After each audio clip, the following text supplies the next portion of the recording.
Friends, आज के video में मैं आप लोग का साथ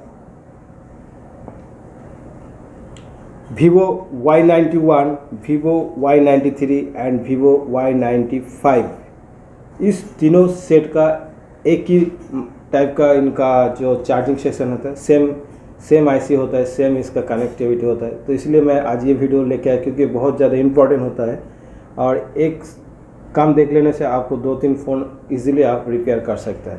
तो शुरू से हम अभी से 2-3 दिन से हम लोग चार्जिंग सेक्शन को कवर करेंगे क्योंकि पहले का जो चार्जिंग सेक्शन और अभी का चार्जिंग सेक्शन में बहुत ही अंतर होता है।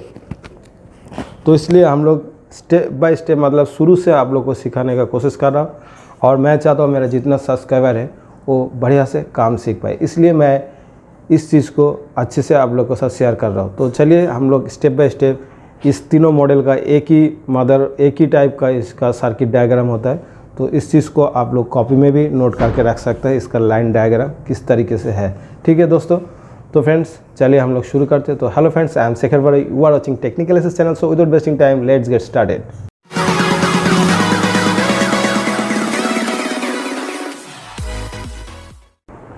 तो फ्रेंड्स, जैसे आप लोग देख पा रहे हैं नीचे जैसे हम लोग चार्जिंग कनेक्टर लगा देते हैं यूएसबी तार के माध्यम से, तो वहाँ से हमारा वोल्टेज डायरेक्ट 5.2 वोल्टेज इस पॉइंट में आ जाता है। आपको एक पॉइंट दिखाई दे रहा है, ये जो कनेक्टर है, ठीक है। तो ये नीचे जो सब बोर्ड होता है वहाँ से सीधा यहाँ पे आ जाता है, ठीक है। इस जगह पे आप लोग इजीली देख सकते हैं। तो यहाँ पे हमारा 5.2 वोल्टेज होना चाहिए।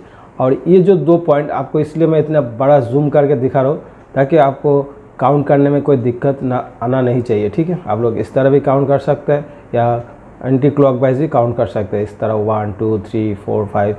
मोबाइल फील्ड में हमेशा एंटी क्लॉकवाइज ही काउंट होता है, ठीक है। तो आप इस तरह काउंट कर सकते हैं या तो आप इस ड्राइंग को देख के आपका जिस तरह आसान रहता है उस तरह काउंट करके रख सकते हैं। और ये दो जो होता है, एक है ये डाटा पॉजिटिव और ये है डाटा माइनस। ये मैं अलग अलग कलर से इसलिए दर्शाया ताकि आप लोगों को समझने में कोई प्रॉब्लम ना हो, ठीक है। तो इसलिए मैं इतना आसान तरीके से समझा। तो यहाँ से हमारा जो 5.2 वोल्टेज इस सीधा कहाँ से जाता है, ये मैं लाइन ड्रॉ करके रखा हूँ। इस जो डायरेक्ट चार्जिंग कनेक्टर से आता है इसको हम लोग वी बास मतलब वोल्टेज का बेस होता है, इसलिए इसको हम लोग वी बास से नाम दिया हुआ है, ठीक है। तो इसका नाम है, देखिए वी बास इनपुट कनेक्शन है, मतलब इनपुट है बिल्कुल स्टार्टिंग बिगिनर है, इसलिए ये बेस नाम से जाना जाता है, इसलिए इसका नाम वी बास लिखा हुआ है। यहाँ पे 5.2 वोल्टेज, जहाँ पे भी आपको वी बास इंडिकेट दिखाई देगा वहाँ पे 5.2 वोल्टेज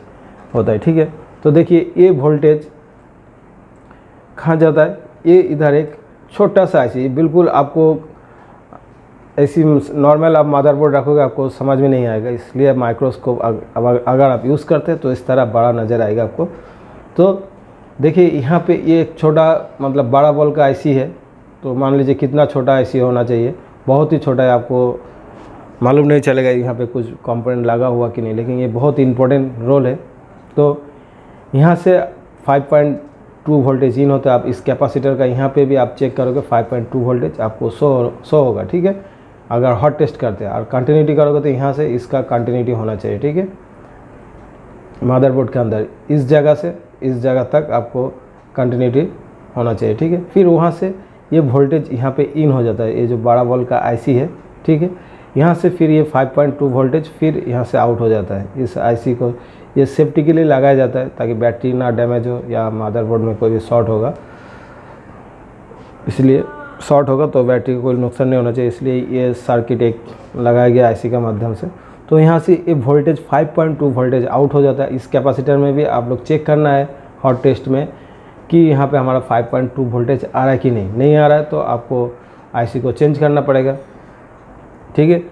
फिर आईसी चेंज करने के बाद अगर आपको यहाँ 5.2 वोल्टेज आ जाता है तो ओके है, ठीक है। फिर यहाँ से वोल्टेज कुछ वोल्टेज एक देखिए एक यहाँ पे कैपेसिटर लगा हुआ है, कैपेसिटर भी हो सकता है, रेजिस्टर भी हो सकता है, आप लोग देख लीजिएगा, ठीक है। तो क्योंकि ये पैरेलल में लगा हुआ है, ठीक है, एक पॉजिटिव पॉइंट है, एक ग्राउंड है, ठीक है।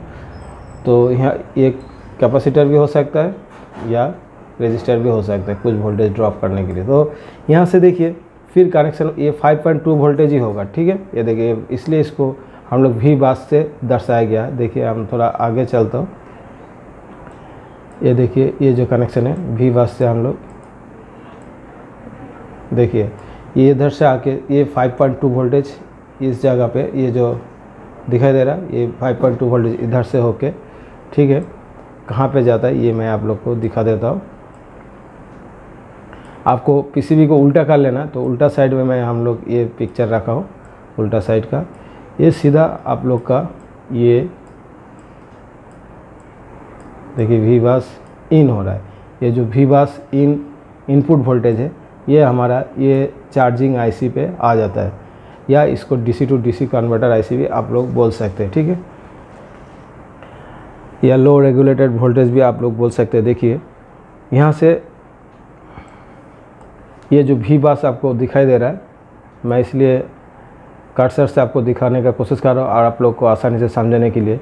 तो इस सर्किट को बिल्कुल अपना दिमाग में बैठा लेना। तो हमें सबसे पहले एक आईसी मिला था, छोटा वाला आईसी जो बड़ा बॉल है, उस बॉल से उस आईसी से होते हुए 5.2 वोल्टेज आउटपुट हो रहा है उस आईसी से भी, ओके। सीधा ये चार्जिंग आईसी या डीसी टू डीसी कन्वर्टर जो आईसी है, इस आईसी का अंदर जो राइट साइड में लेफ़्ट साइड में ऊपर की तरफ पहले वाला पिन में आ जाता है इनपुट वोल्टेज। यहाँ तक इसका 5.2 वोल्टेज रहेगा। उसके बाद ये वोल्टेज जो 1 2 3 4 5 6 7 नंबर जो पॉइंट है इसका आगे वाला बॉल से यहाँ से आउट होता है, और ये वाला बॉल दिखाई दे रहा है आपको, यहाँ से वोल्टेज कन्वर्ट होकर 4.2 एक कॉइल का थ्रू। सबसे पहले तो आपको ये कैपेसिटर में भी आपको वोल्टेज मिलेगा, यहाँ पे आप चेक करोगे तो आपको 4.2 वोल्टेज मिलेगा क्योंकि ये ऑलरेडी कन्वर्ट कर दिया। यहाँ पे आपको 4.2 वोल्टेज मिलेगा, या तो ये जो एक कॉइल दिखाई दे रहा है इस कॉइल का दोनों तरफ भी आपको 4.2 वोल्टेज दिखाई देगा, ठीक है। फिर वहाँ से और एक कैपेसिटर है, यहाँ पे भी एक छोटा कैपेसिटर, इसमें भी आप लोग चेक करोगे 4.2 वोल्टेज मिलेगा, ठीक है।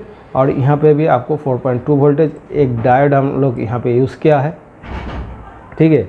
और इस वोल्टेज को बोला जाता है VPH वोल्टेज, ठीक है, वोल्टेज प्रोटेक्शन। ये जो पावर आईसी में दिया जाता है, मेन जो पावर आईसी है उसमें ये वोल्टेज, मतलब जहाँ जहाँ पे वोल्टेज का रिक्वायरमेंट पूरा यहाँ से प्रोवाइड, इसलिए इस वोल्टेज का नाम है VPH वोल्टेज।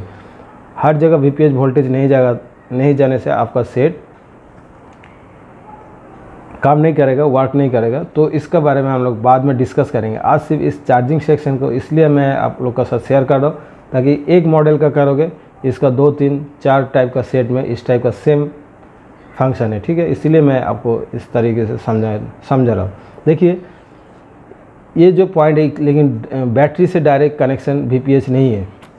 आजकल का जो फ़ोन जितना लेटेस्ट मॉडल आ रहा है इस तरह VPH का एक DC टू DC आईसी से जो चार्जर आईसी होता है उसी से दिया जाता है, ना कि बैटरी से। आप लोग बैटरी का भी मैं कनेक्शन दिखाऊंगा आपको, वी बैट जिसको हम लोग बोला जाता है। ये है आप लोग को वी बैट का ये वाला पॉइंट, जैसे हमारा सबसे लेफ़्ट साइड में ऊपर वाला जो इन हो रहा है और सबसे नीचे वाला हमारा आउट हो रहा है, ये बैटरी के लिए, ठीक है। और जो VPH का पॉइंट अलग है, देख लीजिए, बैटरी के साथ कोई कनेक्शन नहीं है किसी भी कंपोनेंट का, ठीक है। बैटरी भी अगर वोल्टेज सप्लाई करेगा पहले इस आईसी को देगा, इस आईसी के माध्यम से फिर इस VPH का लाइन का माध्यम से चारों तरफ सप्लाई प्रोवाइड करेगा, ठीक है। क्योंकि यहाँ से जैसे हम लोग चार्जिंग कनेक्टर लगा रहा हो, बैटरी अगर 3.7 वोल्टेज है, जैसे हम लोग लगाएंगे चार्जिंग कनेक्टर तो यहाँ पे 4.2 वोल्टेज, अगर हम बैटरी को चार्जिंग कनेक्टर को अगर हम निकाल देते हैं तो इस जगह पे जो बैटरी का वोल्टेज है वही वोल्ट शो करेगा इस सभी पॉइंट में, ठीक है। तो ये एक आपको जानकारी अच्छा मिल गया। जैसे दोबारा सुनिए, जैसे आप लोग चार्जिंग कनेक्टर को लगा के रखोगे तो ये सब पॉइंट में 4.2 वोल्टेज ही मिलेगा, तब बैटरी का कोई रोल नहीं होता, बैटरी का कनेक्शन बंद कर देता है। ये आईसी जो VPH का पॉइंट है ये आपको 4.2 शो करेगा, और ये 4.2 से बैटरी को चार्ज करेगा, इसलिए यहाँ पे भी 4.2 वोल्टेज ही शो होगा। और जैसे चार्जिंग कनेक्टर आप खोल दोगे तो बैटरी का अंदर जितना वोल्टेज, मान लीजिए 3.7 है तो यहाँ पे भी 3.7 शो करेगा, यहाँ पे भी 3.0 ये VPH लाइन में भी शो करेगा। तो चलिए आगे बढ़ते हैं। तो इस रजिस्टर के माध्यम से एक डायोड दिया जाता है, ठीक है। ये सेफ्टी के लिए दिया जाता है।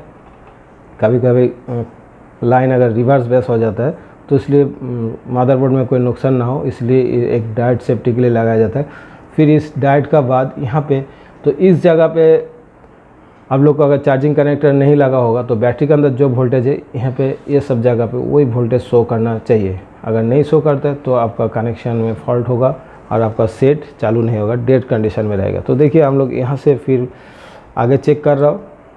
देखिए ये वी बैट कनेक्शन हो गया हम लोग जैसे बताया। देखिए वी बैट कनेक्शन आपको दिखाई दे रहा है। तो आगे हम लोग लेके जा रहा हूँ। देखिए ये सीधा कनेक्शन कहाँ जा रहा है, वी बैट। देखिए वी बैट ये रेड वाला जो कनेक्शन, इसलिए हम लोग अलग अलग कलर से आप लोग को समझा रहा हूँ, ठीक है। और ये सब काम अगर आपके पास ये सब इस तरह आप लोग प्रैक्टिस करते रहोगे तो आप लोगों को किसी इंस्टीट्यूट में जाने का ज़रूरत नहीं है, ठीक है। आप लोग हमारा साथ जुड़ा रहिए, हम लोग आप लोग के लिए अच्छे अच्छे क्लास लाते रहेंगे, ताकि एक वीडियो दिखाएंगे तो उसमें उस टाइप में बहुत सारा वीडियो, बहुत सारा सेट में उस टाइप में फंक्शन होता है, ठीक है। और पहले ज़माने में जो 6 pin leg IC, 8 pin leg IC, ये सब सिस्टम सब निकल गया, ठीक है। तो उसमें आप लोग गलतफहमी में मत रहिए, ठीक है। अभी भी कुछ इंस्टीट्यूट आप लोग को सिखाते रहेगा पुराना सिस्टम से, ठीक है। तो आपको अपडेट रहना चाहिए हमेशा, तभी जाकर आप आगे बढ़ पाओगे। अगर पीछे से अपडेट रहोगे तो आप पीछे ही पड़ जाओगे, ठीक है। तो अभी नेक्स्ट तो ये हमारा वी बैट का कनेक्शन है। यहाँ पे एक टेस्टिंग पॉइंट दे दिया है। यहाँ पे जो बैटरी का वोल्टेज होगा वो वोल्टेज यहाँ पे शो करेगा, और अगर चार्जिंग कनेक्टर लगाओगे तो यहाँ पे आपको 4.2 वोल्टेज शो करेगा, ठीक है। और ये जो आपको पिंक कलर का आपको नज़र आ रहा है, ये बैटरी आईडी के लिए ये कनेक्शन दिया हुआ है, ठीक है। इस कनेक्शन का बारे में बाद में बात करता हूँ। तो चलिए इस कनेक्शन को एक बार दिखा देता हूँ। जो बैटरी का आईडी पॉइंट है, अगर आपका बैटरी में कितना वोल्टेज है, क्या है, ये सब इस लाइन की वजह से आपको मालूम चलता है। तो इस लाइन में अगर आपका बैटरी का ये सब चार्ज वगैरह शो नहीं कर रहा है तो एक बार आप ये बैटरी आईडी जो है इसको एक बार ज़रूर चेक कर लीजिएगा। तो यहाँ पे देखिए एक रजिस्टर है, रजिस्टर का माध्यम से वोल्टेज को थोड़ा ड्रॉप कर दिया, ठीक है। ड्रॉप करके ये वोल्टेज देखिए कहाँ जाता है, ये भी सेम उसी पावर आईसी का अंदर इन हो रहा है, ठीक है फ्रेंड्स। तो बैटरी आईडी का जो कनेक्शन है सीधा उल्टा सीधा आप लोग नहीं खोल दीजिएगा। अगर आईडी शो नहीं करता तो इस आईसी को चेंज करने से या रिपेयर करने से आपका प्रॉब्लम सॉल्यूशन हो जाएगा। मेन आजकल ये वाला मतलब शुरू से जो चार्जिंग आईसी है आजकल बहुत इंपॉर्टेंट हो गया, क्योंकि यहाँ से हर जगह में सप्लाई प्रोवाइड किया जाता है। देखिए जो वीपीएच लाइन यहाँ से मिलता है, ना कि पावर आईसी से, ठीक है। ये देखिए वीपीएच का लाइन यहाँ से हमें मिलता है, ना तो बैटरी कनेक्टर से भी नहीं मिलता। जो पहले ज़माने का फ़ोन था वो बैटरी कनेक्टर से ही ये वीपीएच का लाइन हमें मिलता था, ठीक है। तो अभी आ जाएंगे हम लोग जो USB data positive, data negative, ये जो 3 मॉडल हमने बताया, Vivo Y91, Y93 and Y95, ठीक है। इस तीनों का सेम मतलब डिज़ाइन किया हुआ है, ठीक है। तो देखिए ये जो डाटा का ये जो कनेक्शन ये भी ख़राब होने से आपको मतलब सॉफ्टवेयर वगैरह लोड करने में आप लोग को दिक्कत होगा। अगर आप सॉफ्टवेयर नहीं करना चाहते तब तो कोई दिक्कत नहीं है इस कनेक्शन का, ठीक है। अगर बाय द वे आपका फ़ोन में कभी भी सॉफ्टवेयर का इशू होता है, अगर सॉफ्टवेयर नहीं आपको डाटा कनेक्ट हो रहा है, मतलब हार्डवेयर अगर आपका कंप्यूटर के साथ नहीं कनेक्ट हो रहा, तब इस लाइन को जाके आपको चेक करना पड़ेगा। इस लाइन भी आपको सीधा यहाँ से कनेक्ट है। जो हमारा देखिए मैं इसलिए सीधा दिखा रहा हूँ, और ये जो मदरबोर्ड का उल्टा साइड में ये जो हमारा चार्जिंग आईसी है इसी का साथ ही कनेक्ट है। आप लोगों को दिखाई दे रहा है सीधा, इसका कोई बीच में कोई कैपेसिटर वगैरह कुछ नहीं लगा हुआ है, सीधा ये कनेक्शन इसमें, क्योंकि ये बहुत ही लो वोल्टेज होता है, ठीक है। तो फ्रेंड्स देखिए ये जो कनेक्शन है मैंने आपको बोला, जो डाटा पॉजिटिव और डाटा नेगेटिव, इसमें भी अगर आपको फॉल्ट होता है तो आपको इस आईसी को रिप्लेस करना जरूरी होता है, ठीक है। तो इतना ही था इस 3 मॉडल का चार्जिंग सेक्शन के बारे में, बहुत ही इंपॉर्टेंट है। तो और एक बार मैं ये जो छोटा वाला आईसी बहुत ही इंपॉर्टेंट होता है, इसका तरफ कोई ध्यान नहीं देता, क्योंकि जब आप मदरबोर्ड खोलोगे ये बहुत ही छोटा नज़र आता है, तो फिर आप लोग ऐसे सोचोगे कुछ भी नहीं है, ये कोई काम का चीज़ नहीं है। तो इस तरह का आप बिल्कुल नहीं सोचना, गलतफहमी में नहीं रहना। देखिए ये वोल्टेज यहाँ से सीधा इस आईसी का अंदर आ जाता है, इसलिए मैं दोबारा इसको एक बार रिपीट कर देता हूँ। इस आईसी के अंदर से होते हैं 5.2 वोल्टेज यहाँ से आउट होता है, ठीक है। और यहाँ पे आपको 2 कंपोनेंट दिखाई दे रहा है कैपेसिटर, ये सब में आपको 5.2 वोल्टेज आना चाहिए, ठीक है फ्रेंड्स। तो आगे आज के लिए वीडियो मैं यहाँ पे ख़त्म करता हूँ क्योंकि काफ़ी बड़ा हो गया वीडियो, ठीक है। और इस चीज़ को आप लोग कॉपी में नोट कर लीजिएगा, ठीक है, तो आपको कोई दिक्कत नहीं होने वाला है, ठीक है। तो और वीवैट का भी कनेक्शन आपने देख लिया, और यहाँ से कहीं पे भी वोल्टेज सप्लाई नहीं जाता है, सीधा चार्जर आईसी को ही वोल्टेज को सप्लाई देता है बैटरी, ठीक है। और वहाँ से फिर VPH लाइन आउट होता है और आगे जाके सभी में पावर को सप्लाई देता है, ठीक है फ्रेंड्स। तो फ्रेंड्स उम्मीद करता हूँ वीडियो आप लोग को बहुत अच्छा लगा तो इस वीडियो को दोस्त लोग के साथ ज़रूर शेयर कीजिए, ताकि इस एक मॉडल का काम सीख लेगा तो उनका काफ़ी फ़ोन आजकल का जो क्वालकॉम CPU का आईसी होता है ये सब, तो इस चीज़ को कवर कर सकते हैं, ठीक है फ्रेंड्स। तो फ्रेंड्स आज के लिए वीडियो इतना ही है, आप लोग खुश रहिए, फिर मिलेंगे नेक्स्ट वीडियो में, तब तक के लिए बाय बाय।